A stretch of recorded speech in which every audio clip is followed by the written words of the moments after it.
Bien qu'elle soit arrivée en tête, la coalition de droite et extrême droite ne devrait pas être en mesure d'atteindre les 40% nécessaires pour obtenir la majorité absolue.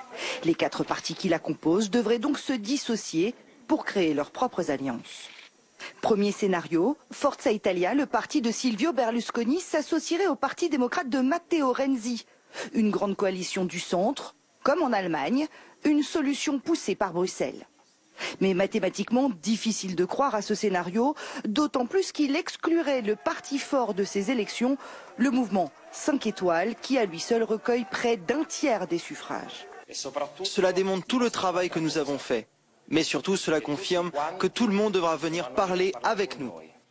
Le mouvement 5 étoiles pourrait alors s'associer à la Ligue de Matteo Salvini, une coalition anti-système. Mécaniquement, c'est la seule qui atteint des scores suffisants pour obtenir la majorité absolue à la Chambre et au Sénat. Mais les dissensions entre les deux formations sont fortes.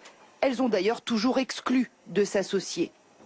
Mais si aucun accord n'est passé d'ici le 23 mars, date à laquelle les deux chambres se réunissent pour élire leur président et constituer les groupes, alors c'est le président italien qui prendra les choses en main.